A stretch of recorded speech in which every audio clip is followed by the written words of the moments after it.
Hello all, and welcome to another video over here on That's Comical. Thanks for joining myself, Cami, and Steve. How you doing tonight, Steve? All good. I'm looking forward to. Did you purposely switch the recording tonight because it was Sunday? Just curious. Oh, fun. No, but I like it. I like the way you think. That's sweet.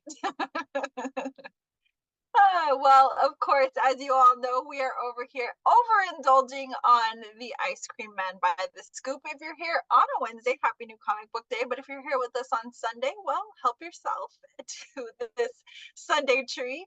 We are now entering chapter 7, which is great. We're making great strides with this series. Love My it. Little Poltergeist, and this one was good. I liked it. This was So, another one of those Ice Cream Man stories that I completely forgot about. And when I revisited it, I was in awe of what I read. This really was a. I still couldn't believe that I completely forgot about this story. this one's really good. I mean, Yeah. it's rich in all the right places. It's very colorful, so of course it just kind of ties into the whole feeling of the creepy ice cream man. You know, you want to love him, but you're very frightened by him in this episode, you Oh know. yeah. So we have, of course, as the title alludes, poltergeist. We know we're dealing with death here, and we have a little pairing of best friends. And unfortunately, um, Claire has just lost her best friend. And we don't really learn until a few pages in exactly what had happened, but she had cancer. And we really don't learn until the end of the actual segment itself that it was bone cancer, which is very intense cancer. It goes through you rapidly and very quickly.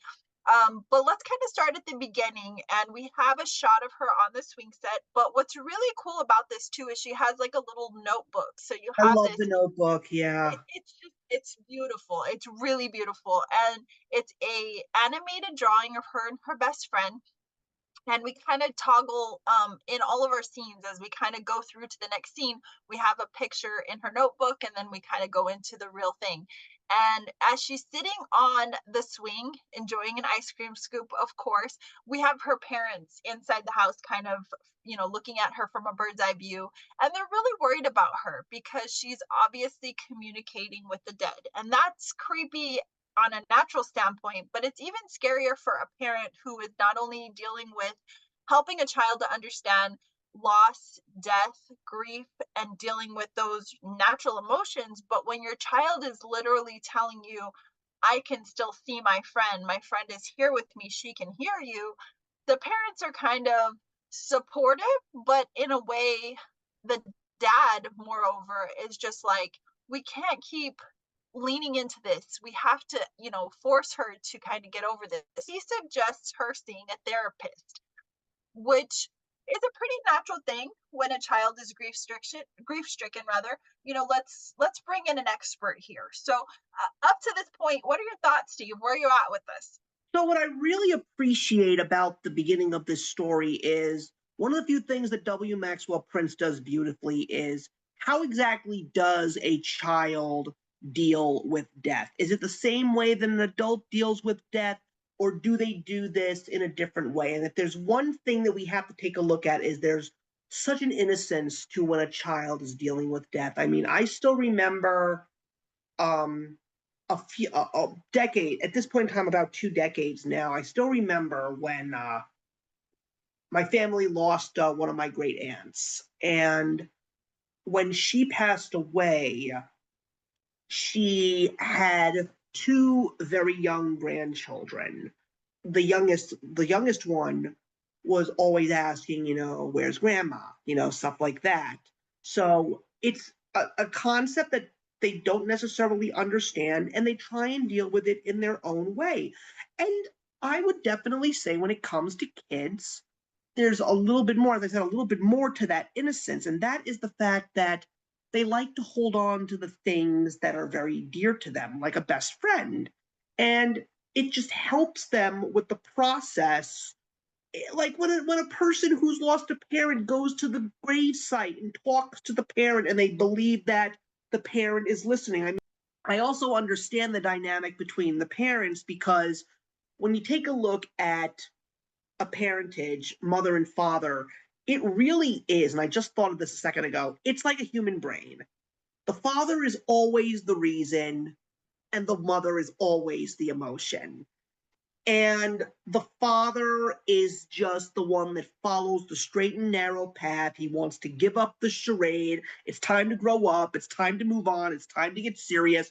But the mother is always, being the mother, the kind, the gentle, the soothing, the real, the true nurturer. I mean, look, not to say that the father in a parent relationship is not nurturing, but the father is most likely in a typical marriage the one that's focusing on everything else but how to properly parent. He's worrying about the finances, the well-being of the house, everybody working, making sure that the clock is ticking, the wheels, the gears are moving. And that's just the way this father is to this little girl. He just wants her to move on because everybody has to move on and get back. The world is going to keep turning, and that's what I get from this beginning. I related to it a lot because that's exactly how I feel a great deal of my life right now, being a father. Not that I don't appreciate and adore my daughter, but it's just like, we got to keep moving. We're not getting any younger here. So Did that make any Claire sense? Oh no, absolutely, absolutely. Claire, like you had alluded, is very emotional. Paul is just the straight and narrow, and I think as a daughter, I can relate to that because my dad, still to this day, he's still the let's make sure the lights are on and the mortgage is paid, and I got to go to work kind of thing.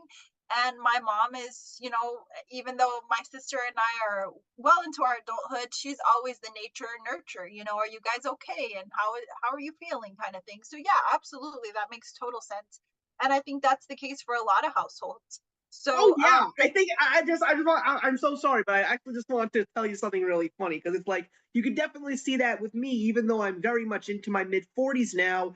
It's really funny that when the phone rings and I get a call, it's either from my mom or my dad. I know exactly what the nature of the phone call is going to be. If I get a call from my dad, it's a question about finances, it's a question about this or that. It's never about how you doing, how's the family, blah blah blah. It's just like, we need to get this done.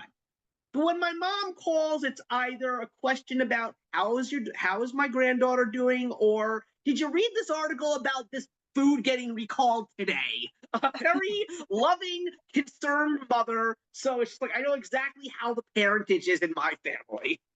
no, absolutely, and I think that's the case for a lot of people.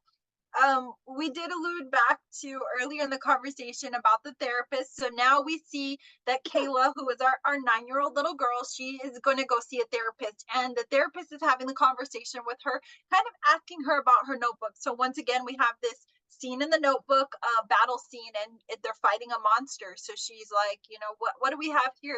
Kind of explain this to me a little bit, Kayla. And she's saying that that's the cancer, that they're fighting the cancer, which, from a 9-year-old perspective, that's what they see. Exactly. It's a monster. It's an ugly. It's something that they can't win, and they're battling it, and they're trying really hard, and they feel like them against the world, or in this case, them against the monster. Again, though, she alludes to the fact that Lucy is sitting right next to her, and it's kind of overwhelming for the therapist, but she's like, okay, what does that mean? And then we go back to the house, and we're at a very typical, nightly dinner. And Um, that's kind of when Paul loses his shit. He's just like, yeah, okay, here we go again. You're feeding into this beast. You are basically allowing her to behave this way. The girl is dead, and he's saying some very ugly, real things in the yeah, presence of the 9-year-old. And that's really heart wrenching for me because that this little girl's grieving, but in a way she's kind of almost using this as a disillusionment. She's kind of trapped in this nether world, if you will, and she's keeping her friend alive in the sense that she's able to then ignore some of this ugliness that's happening around her parents arguing, her parents not coming to an agreement of the way she's choosing to live. And it's in that moment that she kind of has a snapping moment, like, okay, maybe this isn't what I should be doing, you know? So she goes off to dreamland, and it's in that, you know, little adventure. She's asleep, and then Kayla's like, hey, let's go on an adventure right now. And that leads Lucy out the door, and it takes her into the middle of the forest. Once again, though, here I really appreciate what Maxwell Prince does for us in this vision, because he gives us this real take on what she's actually facing in these dark woods, these vicious wolves, and all this scary darkness, you know, and it would be very scary and overwhelming for a child of that age. But we're seeing it through her eyes. So to her, Yes. it's not that scary. You know, she sees it as bunnies and little creatures of the forest, and it's all happy faces, and there's darkness that surrounds her, but yet she sees light and lanterns. And it's just a beautiful way to remember how innocent children truly are. So I think in that Yeah. moment, once again, hats off to him, because it pulls me out of this really dark, ominous moment, and it helps me to appreciate a child's point of view. I know, and it's amazing because of the fact that, right now, my daughter, some of the things that she talks about are unbelievable. Because now we're getting into the whole imaginary friend stage. Like right now, we have an imaginary dog named Boots in the house, which is actually kind of cute. But I think what's even really funny was the fact that just the other day we were going to daycare and I was dropping her off, and she was telling me out of nowhere, she goes, Daddy, the sun is a girl and the moon is a boy. And I'm just like, I thought it was the other way around. I thought the sun was a boy and the moon was a girl. She goes, no, Daddy, the sun is a girl because the sun is yellow. The yellow is a color that girls like. I just thought about, like, wow. I'm like, the fact that she thinks in this way to me is very interesting and very, she's got an imagination. I love the fact that she's got a wonderful creative imagination. And Yeah, I I even hate see that it. the world Yeah, ruins that for children, you know? Because I mean, at one point we had that vivid imagination too. But yeah, I mean, just to see that innocence of the child, you know, is just really, really adorable. Something yeah, special. yeah. And I think that's one of the other things that I love so much about this specific story, going back to it, because the story's title is very misleading. Oh, You really absolutely. think it's going to be an actual ghost story, especially when you see the cover, and then you're just treated to this very, or should I say, mostly realistic story Most. about a girl who's lost her friend and how she handles it. And it's beautifully done. Well, and the cover is behind me, and I think that's the only visualization that we ever get of Lucy. We never get another So visualization. That's right. yeah, never do we see her again. But that kind of, that just simple visualization that we get there takes us through the story, because there's many open areas that our author leaves as kind of a placement setting for her to be there, you know. And Kayla's constantly showing us where she's at or how she's visualizing her. So as she's taking this journey through the woods, she comes across what appears to be a river of sprinkles, and of course we know where that's going. Oh, yeah. It's at this point that she discovers this river that she, or stream, I guess I should say, that her parents discover at home that she's missing. And so they, you know, go into panic mode. And I want to take that back to what you were saying earlier about when your parents call and you know exactly what your dad's going to say, exactly what your mom's going to say. I think that's where Paul kind of had that oh shit moment, like, maybe I've been too hard. Maybe I Yeah. shouldn't have been this way, you know? I've had And that I moment way often, too many times. well, and it happens unfortunately a lot for dads more than I believe moms, you know. And I'm sure people will disagree, because some people have, you know, what they consider an opposite effect, where their dad is more nurturing and loving and their mom is a lot more abrasive. But I think for most dads, this is the case, you know, where they kind of stop sometimes and they assess just how much time they spend at work and how much time they spend doing work and how much time they spend away from the family, knowing that everything they're doing is still important, because in a way it's protecting the family and keeping the family moving and going forward, kind of what you were saying earlier. But there's so much lost time, Yes, and there's, you create unfortunately, you create a very unwanted and unnoticeable at times rift. Like you don't even realize that you're distancing yourself from the people who you love and care for because you're so focused on loving and caring for them in the most realistic, earthly ways possible that you suppress your emotions. I mean, I know that there's this whole controversial take right now on toxic masculinity about how men are not supposed to cry, they're not supposed to wear their hearts on their sleeves. And I always thought that I was one of those kinds of guys that went against the grain. I like to show people that I have a good heart, and I'm someone who likes to show people my emotions. But these days, I am turning into that exact opposite because every single day, get up, get your kid to school, say goodbye to your wife, go exercise, go have a breakfast, and then just go right to your desk and get your job done because you don't want to get fired. Because if you lose that job, the whole world of your family is going to go into an upheaval. And that's the thing. The, we work every day as if it is our last day. And And because sadly, yeah, that's yeah, the case and, for a and lot we of don't people. realize how much we lose.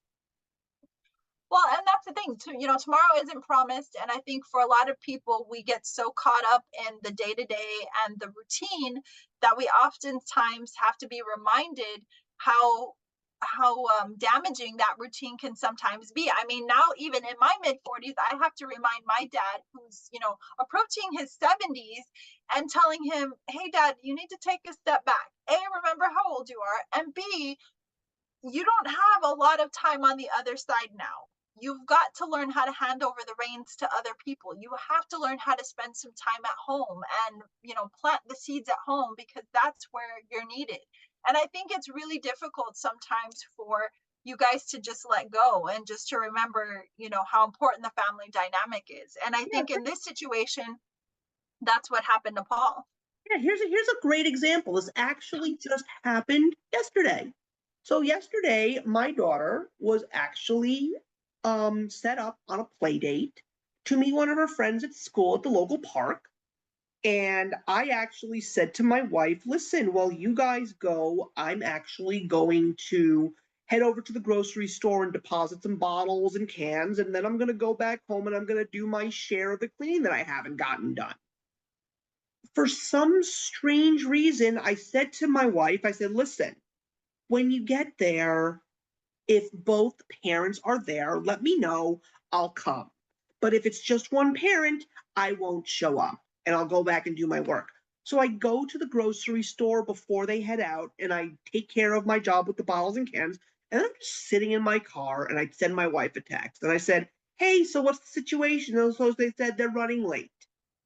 And I just said to myself, I should go. I should go to the playground and I should enjoy watching my daughter go on a play date. And I did. And it was a very, very good decision because both of her friends' parents were there. It was nice. In the end, was I upset about the fact that I didn't get the tasks done that I wanted to get done? I was a little bit annoyed because I was afraid that I wasn't going to get them done.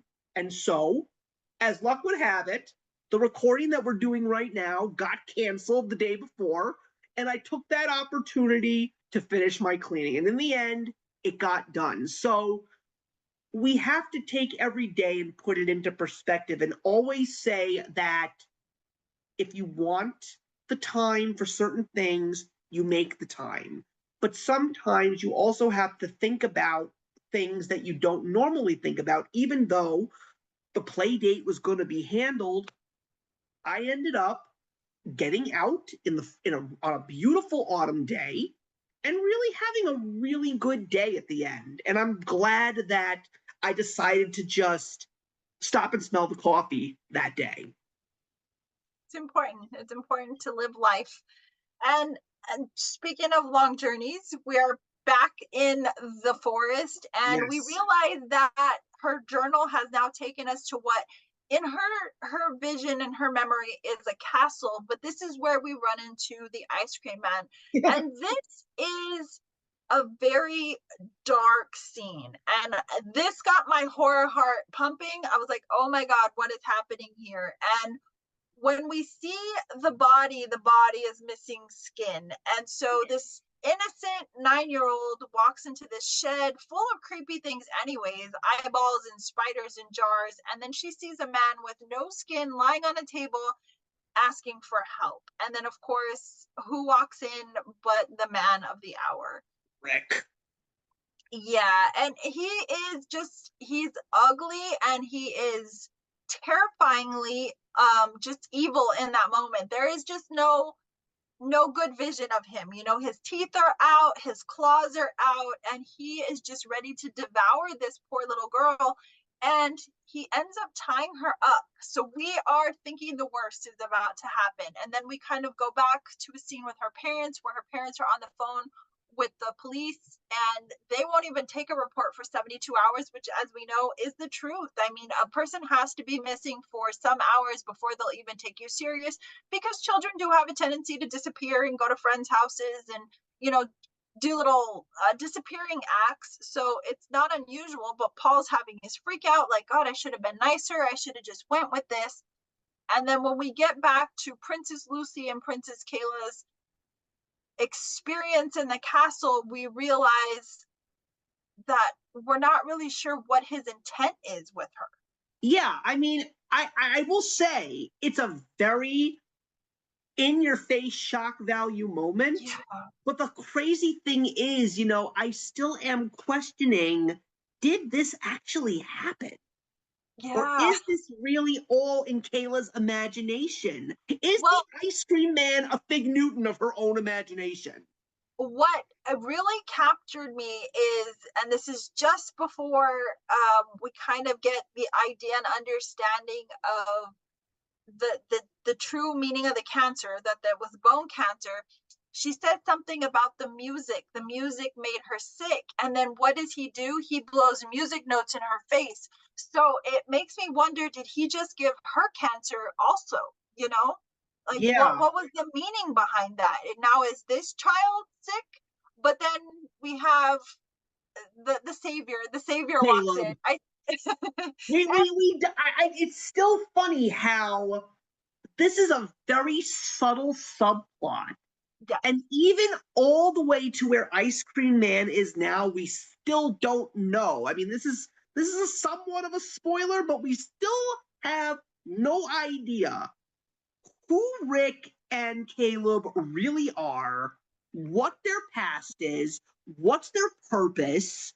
But clearly in the now, the purpose is Caleb is clearly, by the way he is, he's the sheriff in town. he's the sheriff. Yeah. I am pretty sure that these two guys have got to be brothers or somehow related.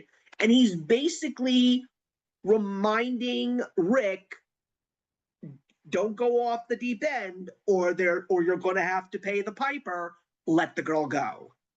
Yeah, so he unties her. She runs out of this little cottage, and then it's kind of like a battle of wits between Caleb and Rick for a few moments. You know, he kind of alludes to his look, the cowboy look, you know, and they talk about the, I guess, the inevitability of what he already has in store for him, which kind of alludes to, okay, there's more to come. We're going to see Oh more of yeah, Caleb, but we still don't know. Like you said, you know, what is the relationship between these two? I kind of almost see Caleb as the alter ego to Rick, you know, the yin to the yang, but, you know, exactly. I agree.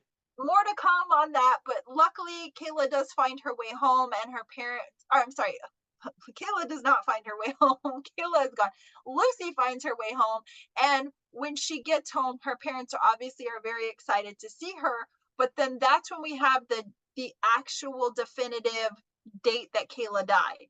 And that becomes very real, because in my mind as the reader, Kayla dies inside Lucy as well in that moment. She's safe, she's home with her parents, but she no longer can see her. She's made the realization that her friend is dead. Mm-hmm. And And that's the that's thing sad. about children. Eventually, they won't necessarily show it out in the open, but eventually things are going to click.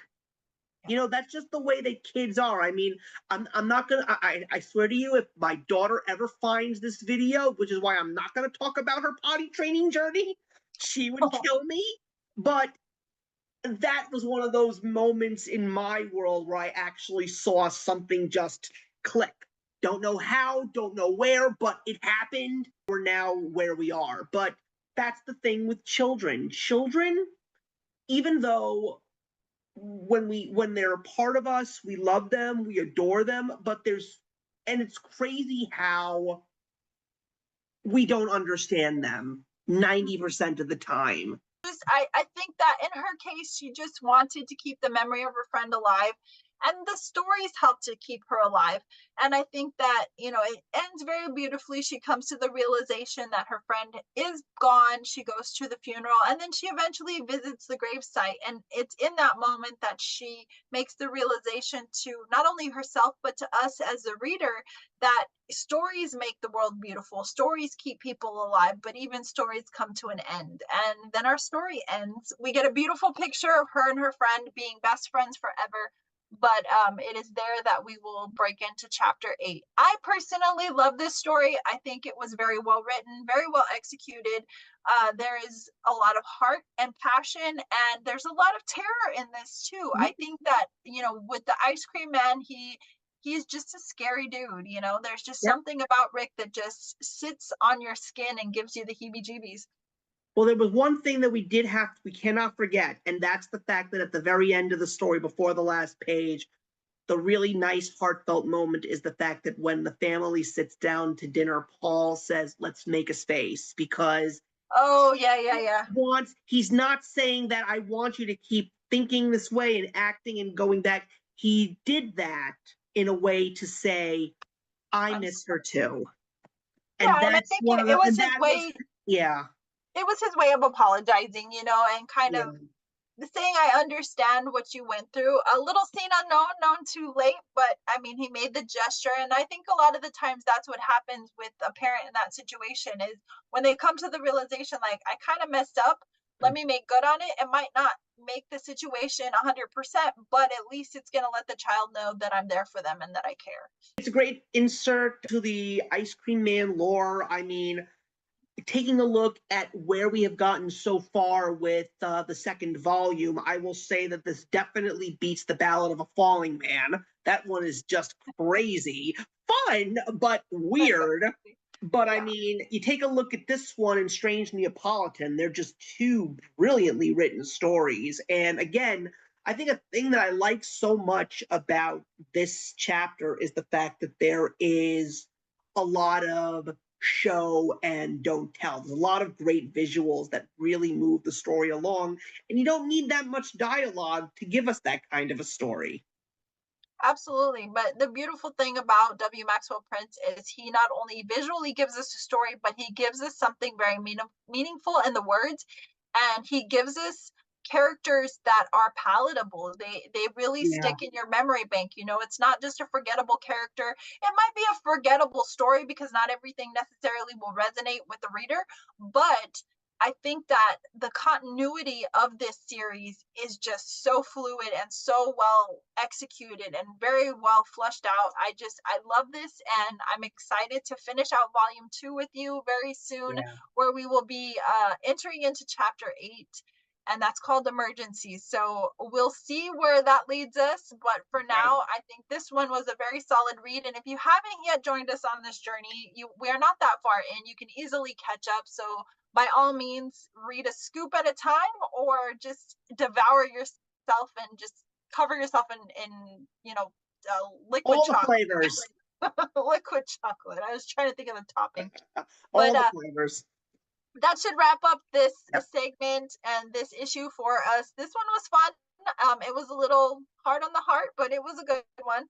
And we hope that you'll continue the journey with us, and we will see you very soon. Of course, leave some comments for us here so we can continue on the discussion in the comments. And if you haven't yet subscribed, I don't know what you're waiting for, but we have a lot of fun over here on That's Comical. So we'd love for We you to do. join us. Thank you very Thanks, much, Steve. I everybody. appreciate it. We'll see you guys soon. Always a treat. Bye bye.